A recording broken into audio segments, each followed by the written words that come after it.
Hello student, आज हम लोग बात करेंगे UP board exam 2023 maths model questions जो आपके यूपी बोर्ड एग्जामिनेशन में क्वेश्चन आ सकते हैं।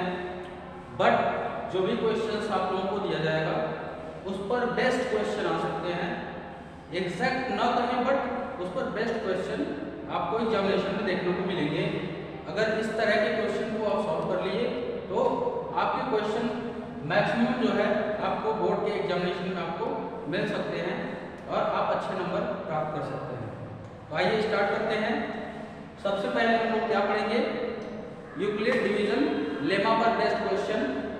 पहला हेडिंग है आपका यूक्लिड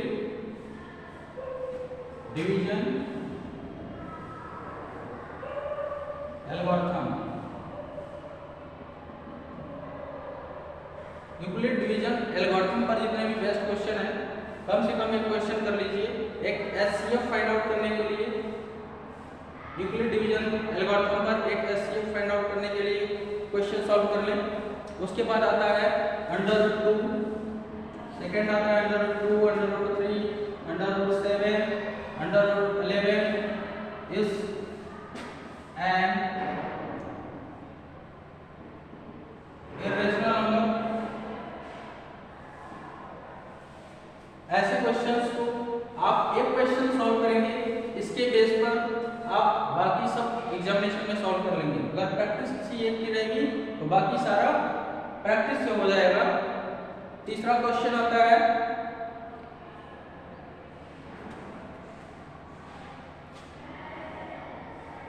टू प्लस ट्रिग्नोमेट्री और 4 माइनस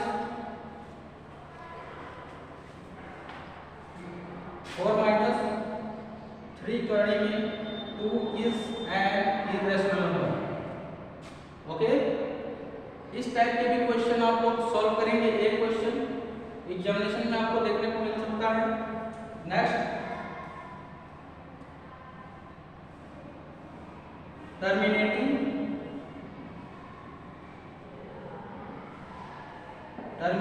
एंड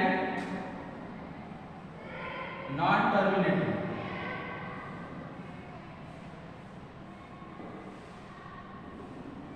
डेसिमल से भी क्वेश्चन देखने को मिल सकता है। Terminating and non terminating decimal से भी आपको क्वेश्चन देखने को मिल सकता है। इसको बोलते हैं शांत और इसको हिंदी में अशांत बोलते हैं। ये कैसे होता है, अगर हमारे पास डिनोमिनेटर 2 की पावर n इंटू 5 की पावर n और m इस फॉर्म में हो, ऊपर नंबर कुछ भी है तो ये कैसा होगा, टर्मिनेटिंग प्रकार का होगा या शांत प्रकार का होगा। इससे जुड़े क्वेश्चंस कर लीजिएगा क्योंकि आपको ऑब्जेक्टिव टाइप क्वेश्चन में भी हो सकता है पूछा जा सके। या एक और क्वेश्चन है जैसे 0.3 बार। 0.3 बार को हमें रेशनल नंबर के रूप में राइट करना है, यानी इसे परिमेय संख्या के रूप में लिखना है। तो इसके लिए शॉर्ट ट्रिक यही है कि जितने नंबर, जो भी नंबर के ऊपर डिजिट रहता है बार, वो क्या करते हैं, उसको न्यूमरेटर में लिखते हैं और जितने नंबर पर हमारा बार लगा होता है उतना ही 9 नीचे लिखते हैं।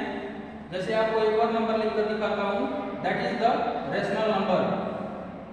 That is the rational number of 0.3 बार। बट आते हैं product of the number is equal to LCM into HCF, है ना। एक टाइप्स के और क्वेश्चंस आते हैं रियल नंबर्स के अंदर। प्रोडक्ट ऑफ टू नंबर्स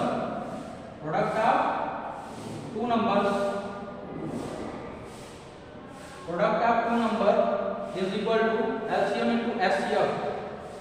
यानी आपको एग्जामिनेशन में कैसे आ सकता है, इसमें दो नंबर का एलसीएम एचसीएफ आपको गिवन हो जाएगा, दिया रहेगा, जिनमें से एक नंबर आपको दिया जाएगा और दूसरा नंबर आपको फाइंड आउट करना रहेगा।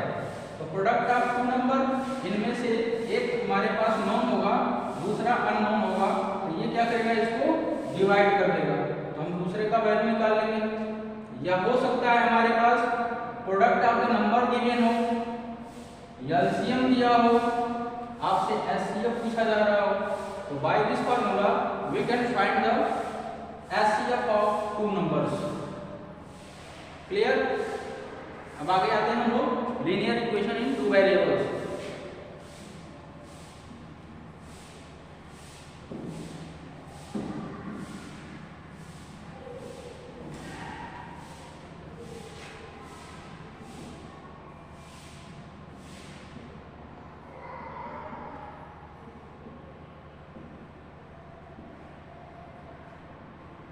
दो चर वाले रैखिक समीकरण।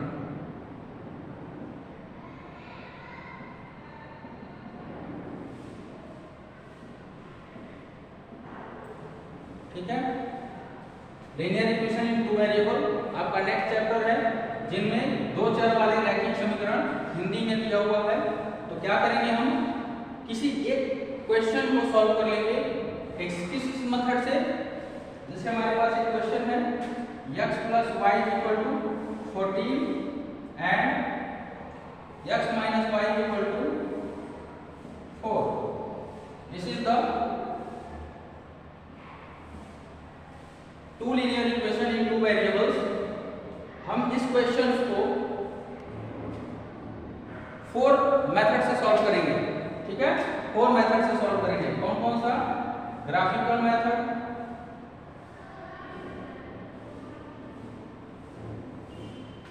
दूसरा है सब्स्टिट्यूशन मेथड,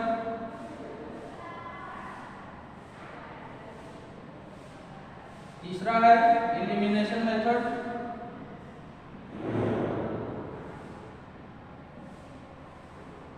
चौथा है क्रॉस मल्टीप्लिकेशन मेथड।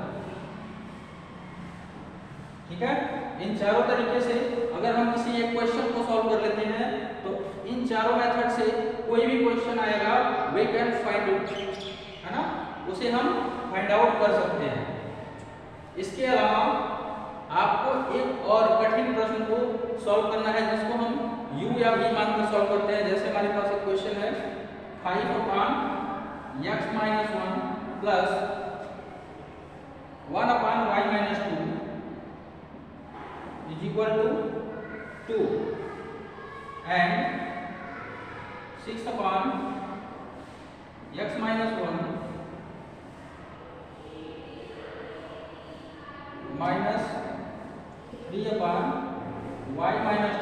2 = 1। ठीक है, हमारे पास टू लीनियर इक्वेशन गिवन है। ठीक है, तो जब आपको कोई मेथड नहीं दिया रहेगा तो एलिमिनेशन मेथड को यूज कर लेंगे। आप चाहे तो इसे x - 1 को u मान लें, x - 1 = u and x y - 2 को आप v मान सकते हैं। u v मान कर भी सॉल्व कर लेंगे, लेकिन बिना u v माने आप इसको सॉल्व कर सकते हैं। क्यों? क्योंकि इक्वेशन 2 में आप देखिए 3/y - 2 है, यहाँ पर 1/y - 2 है। यदि हम इक्वेशन फर्स्ट में 3 से मल्टीप्लाई कर दें तो ये दोनों पोर्शन यानी जो सेकंड वेरिएबल y है वो हमारा क्या हो जाएगा, कैंसिल हो जाएगा, क्योंकि एक प्लस साइन एक माइनस साइन। तो हमें क्या होगा, x में एक इक्वेशन मिल जाएगा जिनसे हम क्या करेंगे, x का वैल्यू फाइंड आउट कर लेंगे। उसके बाद x के वैल्यू को यहाँ पुट कर देंगे तो y की वैल्यू आ जाएगी। ऐसे ही अगर ये लीनियर इक्वेशन x और y दोनों में होता, इस तरह से होता, ठीक है, 2x y होता, यानी x और y यहाँ भी है, x और y यहाँ भी है। ठीक है, तो हम क्या करते हैं,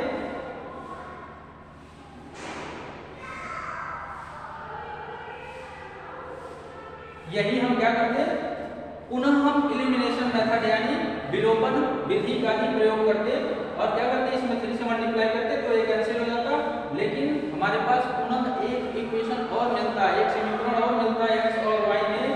उसके बाद जब हम x और माइनस y का मान पुट करते, x माइनस y का मान किसी भी इक्वेशन 1 में या 2 में जब रखते तो हमें एक और इक्वेशन मिलता एक्स वाई में, फिर दोनों इक्वेशन को हम सॉल्व करते तब जाकर हमें एक्स और वाई का मान मिलेगा। ठीक है, इस तरह के भी क्वेश्चंस को आप लोग सॉल्व कर लेंगे। ग्राफिकल मेथड का मतलब होता है ग्राफ विधि से हिंदी में। ठीक है, सब्स्टिट्यूशन मेथड का मतलब होता है विस्थापन विधि द्वारा। इसमें क्या करते हैं हम किसी एक वेरिएबल यानी किसी एक चर राशि x का या y का मान किसी समीकरण 1 से निकाल लेते हैं और उसे 2 में रख देते हैं, ताकि जो समीकरण 2 है हमारा एक वेरिएबल वाले क्वांटिटी में चेंज हो जाएगा, जिनसे एक वेरिएबल हम फाइंड आउट कर सकते हैं। और एक वेरिएबल के फाइंड आउट होते ही हम किसी भी इक्वेशन में उस वेरिएबल का वैल्यू रख देंगे तो दूसरा वेरिएबल हमको मिल जाएगा। ठीक है, तीसरा है एलिमिनेशन मेथड, इसको विलोपन विधि भी कहते हैं, जो अभी बताया था इसको करने के लिए। और चौथा है क्रॉस मल्टीप्लिकेशन मेथड। हमारे एक वीडियो जो है क्रॉस मल्टीप्लिकेशन मेथड पर पड़ा हुआ है, आप लोग उस पर देख सकते हैं। ठीक है, ये कुछ इसके बाद लीनियर इक्वेशन इनटू वेरिएबल्स में कंडीशंस वाले के क्वेश्चन कर लीजिएगा। a1/a2 is not equal to b1/b2, then कोई एक यूनिक वैल्यू निकलकर सामने आएंगी, है ना।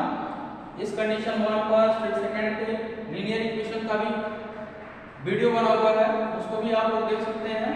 और इस कंडीशंस को कैसे फॉलो करके हम किसी अननोन के वैल्यू को फाइंड आउट करेंगे या दिखाएंगे कि इसके कोई सॉल्यूशन नहीं है, अनेक सॉल्यूशन है या फिर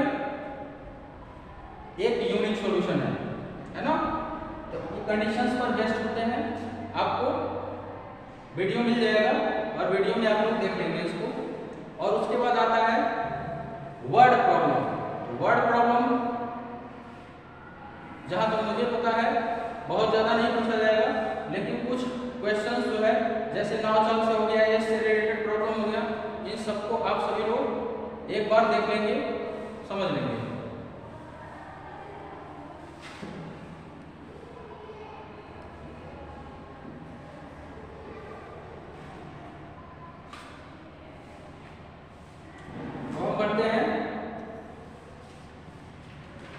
नेक्स्ट चैप्टर की तरफ जो आपका है क्वाड्रेटिक इक्वेशन या द्विघात समीकरण।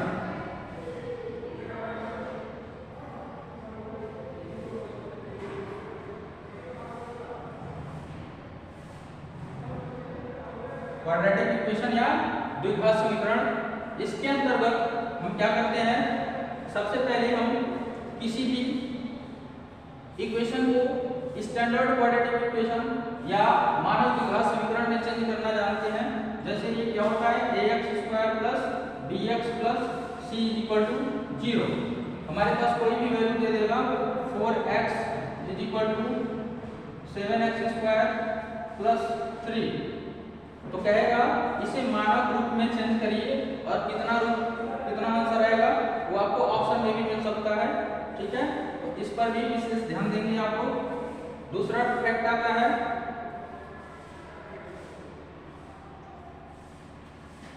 x plus 1 plus 8 equal to x plus 2 और दूसरा x माइनस 1। अब इसमें कह रहा है कि जांच कीजिए कि क्या ये द्विघात समीकरण है या नहीं है। तो आपको सिंपल जवाब देना होगा कैसे, तो जब तक हमारे पास जो इक्वेशन दिए हुए हैं हम क्या करेंगे, इसे सॉल्व करेंगे, बिना सॉल्व किए आंसर नहीं देंगे, नहीं तो कभी गलत भी हो सकता है। आप 1 मिनट 1.5 मिनट ले सकते हैं इसको सॉल्व करने के चक्कर में। ठीक है, देखिए कैसे सॉल्व करेंगे। x से मल्टीप्लाई हुआ x में x² हो गया और x का इसमें 1 में भी प्लस x। ठीक है, x² plus x plus 8 is equal to a plus b a minus b। आप फॉर्मूला यूज कर लेंगे यहाँ पर, a plus b a minus b क्या हो जाएगा, a² minus b²। That will equal to, आप देख रहे हैं यहीं पर आपको मिल जाएगा x² से x² कैंसिल हो गया और हमारे पास क्या मिला, मैक्सिमम x का पावर 1 मिल गया। तो क्या ये क्वाड्रेटिक होगा, द्विघात समीकरण होगा, नहीं होगा। द्विघात समीकरण में क्या होता है, पावर मैक्सिमम 2 होती है। तो हम इस तरह से जांच कर लेंगे और इसके रीजन को लिख लेंगे, बहुत ही आसान होता है, आप लोग कर लेंगे।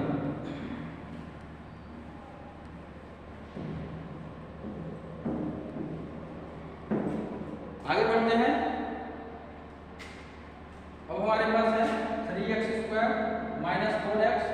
Is equal to 0। अब इनके हमें रूट या मूल, हिंदी में क्या बोलते हैं, मूल, और इंग्लिश में रूट।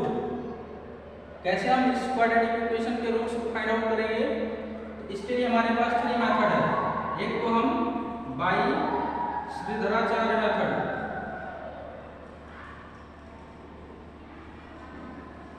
श्रीधराचार्य मेथड से सॉल्व कर लेंगे। दूसरा तरीका हमारे पास क्या है,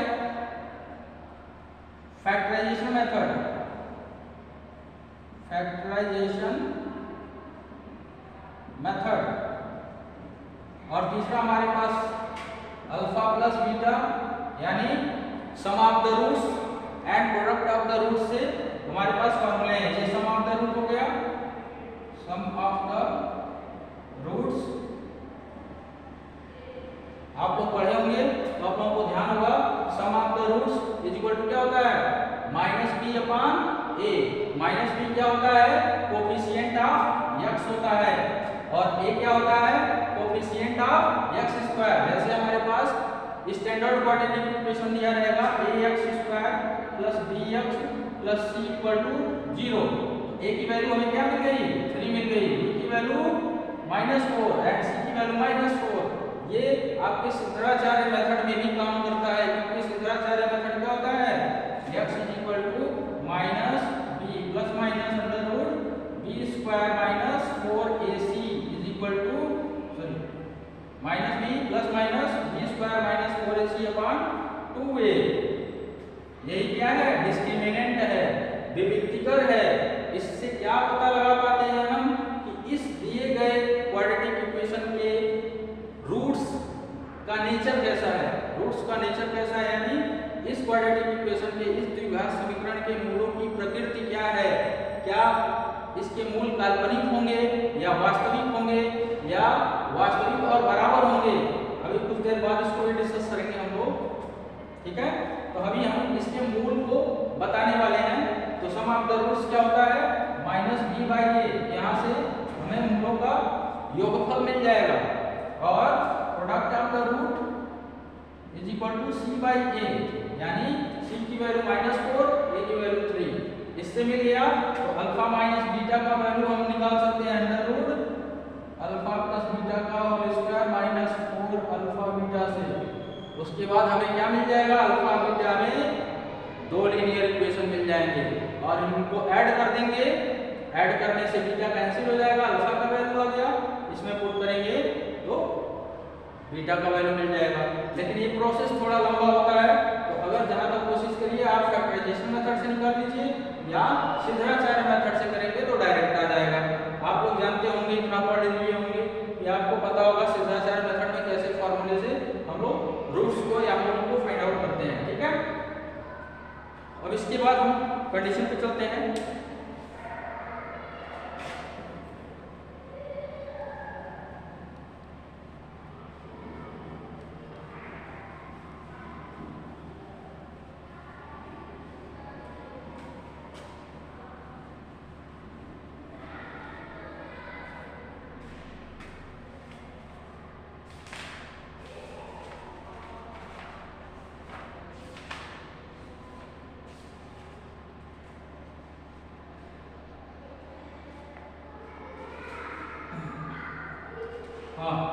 ये स्टैंडर्ड क्वाड्रेटिक इक्वेशन है, ax square plus bx plus c is equal to 0।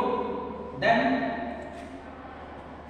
If पहला कंडीशन कहता है कि b स्क्वायर माइनस 4ac, ये है क्या चीज, ये है डिस्क्रिमिनेंट, जिसके द्वारा हमें किसी इक्वेशन के बारे में जानकारी मिलती है कि उसके मूल कैसे हैं, किस प्रकृति के हैं।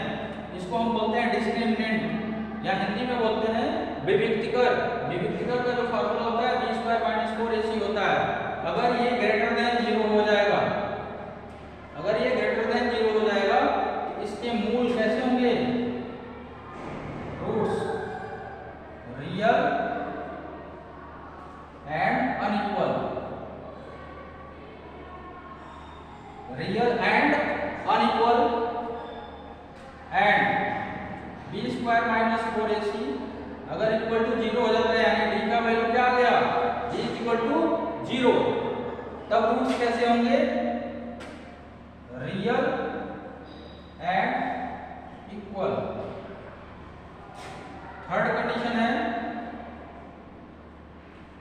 When b² minus 4ac is less than 0, यानी जो d इक्वल टू वैल्यू हमारी b² माइनस 4ac है ये क्या आ जाए, लेस देन 0 आ जाए, यानी इसका वैल्यू जो है निगेटिव आ जाए।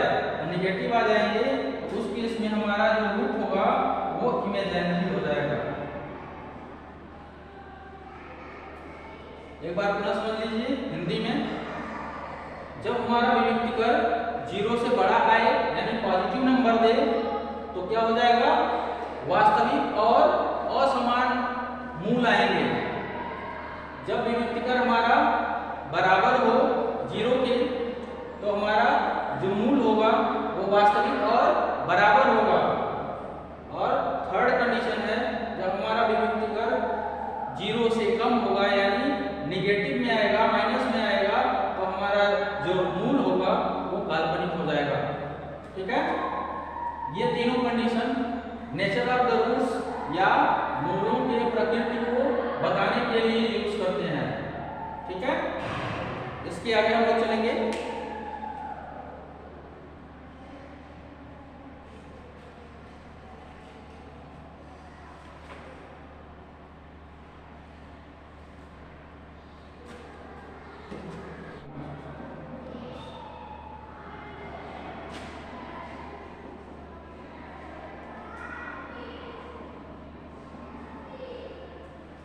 आप सभी लोग ध्यान दें एक बार फिर, इस तरह के क्वेश्चन देखने से आपको घबराने की जरूरत बिल्कुल भी नहीं है, हेजिटेट नहीं होना है।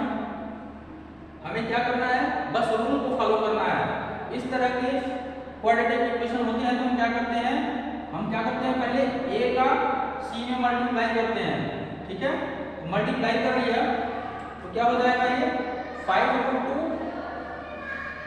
इंटू √2 क्या गया, √2 हो जाएगा और इंटू 5 10 आ गया। अब हम क्या करेंगे, 10 का फैक्टर करेंगे। 10 का फैक्टर कर रहे हैं तो क्या होगा, 2 5 जा 10, 5 1 जा 5, यानी 2 और 5 हमारे पास फैक्टर अवेलेबल हुए 10 के। तो हमको क्या करना है, ऐड करने पर 7 चाहिए, तो 5 + 2 7 और 5 2 जा 10, यानी AC का प्रोडक्ट जो है 10 आ रहा है। इन दोनों के प्रोडक्ट को यानी दोनों फैक्टर के प्रोडक्ट लेने पर हमें 10 भी मिल रहे हैं और ऐड कर देने पर 7 भी हो जा रहा है। इसका मतलब हमारा फैक्टर आ चुका है, अब हमें बस सॉल्व कर देना है। देखिए कैसे, 7 को हमें ब्रेक कर देना है 2 + 5 में, x हो गया +5 √2 = 0 एंड +√2x²। अब क्या करेंगे, हम केवल अभी इसको सॉल्व करेंगे, बाकी सबको रिमेन एक्सटेंड रखना है ऐसे ही। √2x² प्लस x से मल्टीप्लाई कर दीजिए, अंदर 2x हो जाएगा प्लस 5x प्लस 5√2 = 0। अब क्या करेंगे, 2 टर्म में दो टर्म में हमें जो कॉमन मिल रहा है इसको हम क्या करेंगे, आउट कर लेंगे, कॉमन ले लेंगे बाहर। यहाँ पर क्या मिलेगा हमें, √2x कॉमन हो जाएगा, यहाँ पर क्या मिल जाएगा, x + √2 एंड इन दोनों में हमें 5 मिलेगा कॉमन, 5 हो गया, यहाँ x + √2 अगेन मिलेगा = 0। अब टोटल में हम कॉमन को देखेंगे, टोटल में कॉमन देखना है हमें, तो x + √2 मिलेगा, इसको हम बाहर कर लेते हैं, और दूसरा √2x + 5। अब क्या करेंगे, हम दोनों को अलग अलग 0 कर लेंगे और इससे x के वैल्यू को फाइंड आउट कर लेंगे। तो इस तरह के क्वेश्चन देखने पर भी हमें घबराना नहीं है और शांति से क्वेश्चन को by the process, by the rule हमें सॉल्व करते जाना है, आंसर अपने आप आ जाएगा। ठीक है, ओके। इसके बाद जैसे हमारे पास दो रूट्स हैं, क्वाड्रेटिक इक्वेशन के दो रूट्स 2 and 3, कह रहा है क्वेश्चन कि find the quadratic equation, find the quadratic equation if the roots of the quadratic equation are 2 and 3. Then how can we get the quadratic equation? By the formula. कैसे? This is alpha and this is beta. हमारे पास द्विघात समीकरण या quadratic equation find out करने के लिए एक समीकरण है, एक फार्मूला है। कैसा है? x square minus alpha plus beta into x plus alpha into beta equal to 0। That is the formula to finding quadratic equation. हम क्या करेंगे? अल्फा और बीटा को ऐड करके यहाँ पर पुट कर देंगे और इन दोनों को प्रोडक्ट करके मल्टीप्लाई करके यहाँ पर पुट कर देंगे। ठीक है, तो देखते हैं क्या क्या है। x स्क्वायर माइनस, जब इन दोनों को ऐड करेंगे 3 + 2 क्या हो जाएगा? 5x प्लस इन दोनों को मल्टीप्लाई करेंगे क्या हो जाएगा? 6 = 0। ठीक है, that is the quadratic equation. बहुत ही आसान होता है। आपको एक नंबर में पूछा जा सकता है कि द्विघात समीकरण बताइए जिनके मूल ये और ये हैं। ठीक है, तो आप बहुत ही आसानी से मात्र मिनटों के अंदर ही निकाल सकते हैं। ठीक है, और एक और ही बहुत बढ़िया डिस्क्रिप्टिव क्वेश्चन पूछा जाता है, इसके बारे में हम लोग चर्चा कर रहे हैं अभी। ठीक है, एक और अच्छे क्वेश्चन के बारे में हम लोग चर्चा करेंगे, जैसे 2x square minus 5x plus 3 = 0। अब क्या कह रहे हैं ये? Find the roots of the quadratic equation bye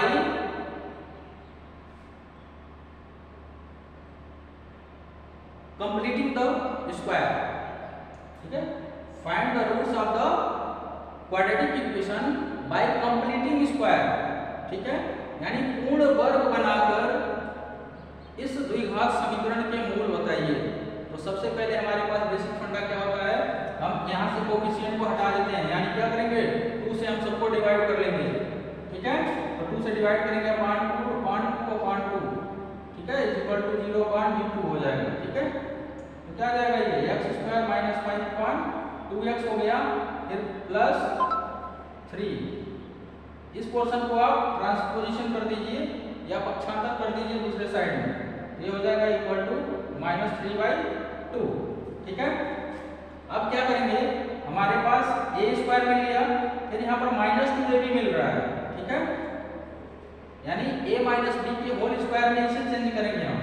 तो x square minus 2 into a, ये हमारा x है, इंटू b, ये हमारा 5 क्या हो जाएगा? 4 हो जाएगा। क्यों हो जाएगा? क्योंकि यहाँ 5/2 है और जब 2 से ऑलरेडी आप मल्टीप्लाई कर रहे हैं तो 2 से डिवाइड भी करेंगे तो ये 2 क्या हो जाएगा? 4 में कन्वर्ट हो जाएगा। या इसको हम काट देंगे तो 2 × 2 = 4 5/2 हमको मिल जाएगा। यानी 2 से हम मल्टीप्लाई कर रहे हैं तो डिवाइड भी करेंगे, जो 5/4 बन जाएगा, ये 5/2। ठीक है, इक्वल्स क्या हो जाएगा? -3/2। अब देखिए यहाँ पर a square minus 2ab plus b, यानी b का वैल्यू हमें क्या मिल गया? b का वैल्यू ये मिल गया, x square minus 2x into 5/4। ठीक है, अब क्या करेंगे? हम इतना ही ऐड कर देंगे दोनों साइड, है ना। तो हम क्या करेंगे? प्लस 5/4 को ऐड कर देंगे इसके स्क्वायर को, है ना, -3/2 प्लस 5/4 का होल स्क्वायर। इसके आगे आपको सॉल्व करने आता ही है, ये बन जाएगा आपका a माइनस b का होल स्क्वायर, यानी x माइनस 5/4 का होल स्क्वायर बन गया। इसको सॉल्व कर लेंगे, कुछ वैल्यू आ जाएगी, फिर स्क्वायर रूट कर लेंगे, स्क्वायर रूट करके हम इसकी वैल्यू निकाल लेंगे।